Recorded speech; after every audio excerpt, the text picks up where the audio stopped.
4월 7일 목요일 아침입니다. 신명기 21장을 함께 읽고 묵상하겠습니다. 내 하나님 여호와께서 내게 주어 차지하게 하신 땅에서 피살된 시체가 들에 엎드러진 것을 발견하고 그 쳐 죽인 자가 누구인지 알지 못하거든. 너희의 장로들과 재판장들은 나가서 그 피살된 곳에 사방에 있는 성읍의 원근을 잴 것이요. 그 피살된 곳에서 제일 가까운 성읍의 장로들이 그 성읍에서 아직 부리지 아니하고 멍에를 밀지 아니한 암송아지를 취하여 그 성읍의 장로들이 물이 항상 흐르고 갈지도 않고 씨를 뿌린 일도 없는 골짜기로 그 송아지를 끌고 가서 그 골짜기에서 그 송아지의 목을 꺾을 것이요. 레위 자손 제사장들도 그리로 갈지니 그들은 내 하나님 여호와께서 택하사 자기를 섬기게 하시며 또 여호와의 이름으로 축복하게 하신 자라. 모든 소송과 모든 투쟁이 그들의 말대로 판결될 것이니라. 그 피살된 곳에서 제일 가까운 성읍의 모든 장로들은 그 골짜기에서 목을 꺾은 암송아지 위에 손을 씻으며 말하기를 우리의 손이 이 피를 흘리지 아니하였고 우리의 눈이 이것을 보지도 못하였나이다. 여호와여, 주께서 속량하신 주의 백성 이스라엘을 사하시고 무죄한 피를 주의 백성 이스라엘 중에 머물러 두지 마옵소서 하면 그 피 흘린 죄가 사함을 받으리니 너는 이와 같이 여호와께서 보시기에 정직한 일을 행하여 무죄한 자의 피 흘린 죄를 너희 중에서 제할지니라. 내가 나가서 적군과 싸울 때에 내 하나님 여호와께서 그들을 내 손에 넘기심으로 내가 그들을 사로잡은 후에 내가 만일 그 포로 중에 아리따운 여자를 보고 그에게 연연하여 안내를 삼고자 하거든. 그를 내 집으로 데려갈 것이요 그는 그 머리를 밀고 손톱을 베고 또 포로의 의복을 벗고 내 집에서 살며 그 부모를 위하여 한 달 동안 애곡한 후에 내가 그에게로 들어가서 그의 남편이 되고 그는 내 아내가 될 것이요. 그 후에 내가 그를 기뻐하지 아니하거든 그의 마음대로 가게 하고 결코 돈을 받고 팔지 말지라. 내가 그를 욕보였은즉 종으로 여기지 말지니라. 어떤 사람이 두 아내를 두었는데 하나는 사랑을 받고 하나는 미움을 받다가 그 사랑을 받는 자와 미움을 받는 자가 둘 다 아들을 낳았다 하자. 그 미움을 받는 자의 아들이 장자이면 자기의 소유를 그의 아들들에게 기업으로 나누는 날에 그 사랑을 받는 자의 아들을 장자로 삼아 참 장자 곧 미움을 받는 자의 아들보다 앞세우지 말고 반드시 그 미움을 받는 자의 아들을 장자로 인정하여 자기의 소유에서 그에게는 두 몫을 줄 것이니 그는 자기의 기력의 시작이라. 장자의 권리가 그에게 있음이니라. 사람에게 완악하고 패역한 아들이 있어 그의 아버지의 말이나 그 어머니의 말을 순종하지 아니하고 부모가 징계하여도 순종하지 아니하거든. 그의 부모가 그를 끌고 성문에 이르러 그 성읍 장로들에게 나아가서 그 성읍 장로들에게 말하기를 우리의 이 자식은 완악하고 패역하여 우리 말을 듣지 아니하고 방탕하며 술에 잠긴 자라 하면 그 성읍의 모든 사람들이 그를 돌로 쳐 죽일지니 이같이 내가 너희 중에서 악을 제하라. 그리하면 온 이스라엘이 듣고 두려워하리라. 사람이 만일 죽을 죄를 범함으로 내가 그를 죽여 나무 위에 달거든. 그 시체를 나무 위에 밤새도록 두지 말고 그날에 장사하여 네 하나님 여호와께서 네게 기업으로 주시는 땅을 더럽히지 말라. 나무에 달린 자는 하나님께 저주를 받았음이니라. 아멘. 오늘 묵상의 제목을 한이 쌓이지 않도록이라고 정했습니다. 13절을 요절어로 삼겠습니다. 포로의 옷을 벗게 하여야 합니다. 그리고 한 달 동안 자기의 부모를 생각하면서 애곡하게 하여야 합니다. 그런 다음에라야 동침할 수 있습니다. 이렇게 하여 부부가 됩니다. 여러분, 완연한 봄입니다. 거리에서도 꽃이 많이 보입니다. 교회 뒷마당에 작년 가을에 심은 나무들에도 꽃이 폈어요. 산수유하고 매화가 주정인데요. 담 넘어서 저 아파트 쪽으로 개나리도 보입니다. 교회 오면 한번 보고 가시면 좋겠어요. 옮겨 심고 첫 봄이라 풍성하지는 않지만 그래서 더 고맙고 예쁘고 그렇습니다. 그런데 우리의 봄은 많은 상처와 아픔의 기억을 안고 있죠.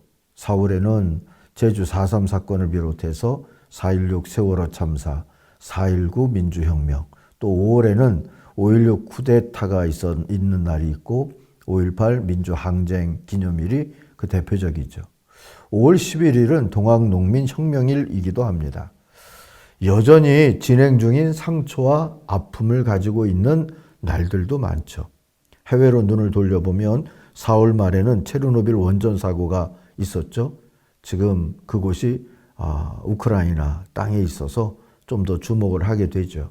또 5월 초에는 2차 대전을 일으키고 수많은 죽음과 파괴를 만든 독일이 항복을 한 날이 있습니다.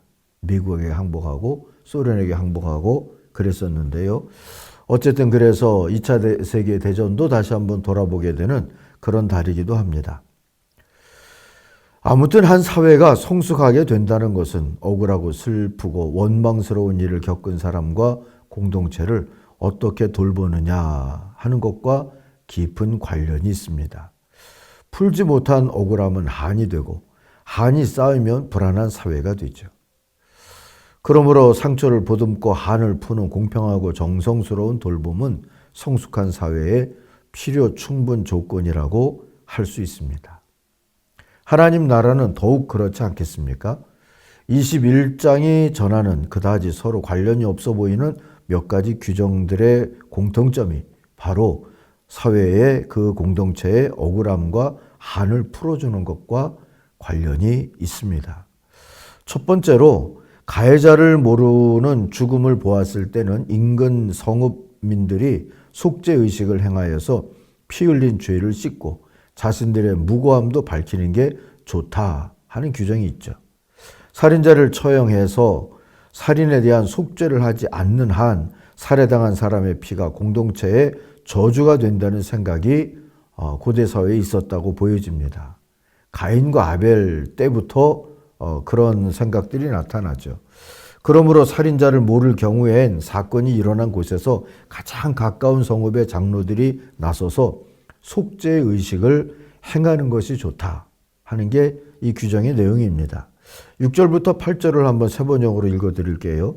이때 피살자의 죽음이 발견된 곳에서 가장 가까운 성읍의 장로들은 물가에서 목이 꺾인 암송아지 위에 냇물로 손을 씻고 다음과 같이 증언을 하게 했어요. 우리는 이 사람을 죽이지 않았고 이 사람이 살해되는 현장을 목격하지도 못했습니다. 주님께서 속량하여 주신 주님의 백성 이스라엘의 죄를 사하여 주시고 주님의 백성 이스라엘 사람에게 무죄한 사람을 죽인 살인죄를 지우지 말아 주십시오 하는 겁니다. 자, 두 번째로 포로 중에서 아내를 삼거나 또 그렇게 삼았던 아내와 이혼할 경우에 그녀를 이스라엘 사람으로 대우해야 한다 하는 규정입니다. 돈을 받고 되파는 식의 불의는 허용될 수가 없다는 것이죠. 이건 최악인 거죠. 특히 포로 여인과 혼인할 경우에 여자에게 이전의 생활과 상징적으로 이별할 수 있도록 한 달의 애도 기간을 준다는 그런 규정의 내용은 특별해 보이기도 합니다. 사람의 가치가 돈으로 사고 팔 수 있는 것처럼 여겨졌고 포로민을 대우하는 것은 자국민을 대우하는 것과 현격하게 차이가 나던 시대에 이것은 가히 하나님의 나라다운 혁명적인 그러한 그 인권적인 내용이었다 이렇게 보여지죠. 자, 세 번째로 덜 사랑하는 아내가 낳은 장자의 권리를 더 사랑하는 다른 아내의 아들에게 넘길 수 없다. 그랬어요. 일부 다처제가 허용되던 시대에 해당되는 말씀이겠죠. 어쨌든 그건 하나님께 불의한 일이다 했어요. 17절 보세요. 반드시 사랑받지 못하는 아내의 아들을 맏아들로 인정하고 자기의 모든 재산에서 두 몫을 그에게 주어야 합니다. 그 아들은 정력의 첫 열매이기 때문에 맏아들의 권리가 그에게 있는 것입니다. 했습니다. 모든 생명의 근원은 하나님께 있다라고 하는, 그리고 하나님 앞에서 모든 생명은 그 가치가 평등하다 하는 것이 이 베이스에 깔려 있다 이렇게 생각할 수 있습니다. 네 번째로 방탕하고 술에 빠져서 부모도 몰라보는 아들은 어째야 할까요? 성읍 장로들이 패역하다고 판단하면 이웃이 함께 돌로 쳐 죽이고 부모의 고통을 덜어주어야 한다. 그렇게 가르쳐 줍니다. 이 공동체 전체가 이 연약한 부모를 함께 돌보는 그런 책임을 져야 한다. 남의 집 일이다. 이렇게 여기지 말라는 그런 의미가 들어있는 것이지요. 그리고 아침 큐티 소책자에는 없는 것이지만 한 가지가 더 있죠. 5번째로 처형된 자를 밤새 나무에 달아두어서 가중처벌을 하지 말아야 한다는 얘기입니다. 근데 특별한 것은 바울이 그리스도가 나무에 달려서 죄의 저주를 몸에 지셨다 하고 해석할 때, 이게 사도행전 5장 30절에 나오는 말씀인데 바울이 설교하는 중에 했던 이야기입니다. 그 근거가 된 구절이 바로 이거예요. 처형한 자를 밤새 나무에 달아두어서 그것이 또 그 가중처벌이 되게 하고 땅이 저주를 받고 해를 입는 그런 것처럼 돼버리지 말아야 된다 하는 건데, 주님은 그렇게 매달려 계심으로 스스로에게 그 저주를 짊어지게 했다. 그렇게 바울이 해석할 때 쓰였던 구절이어서 한 번 더 언급을 했습니다. 아무튼 한이 맺히지 않도록, 그리고 여러 슬픔과 아픔들을 위로해주고 풀어주고 애도해주고 하는 것을 잘하는 게 하나님 나라다운 것이고 또 성숙한 사회의 모습이다 하는 것을 기억하십시다. 종교개혁 500주년 할 때 독일에 갔었는데요.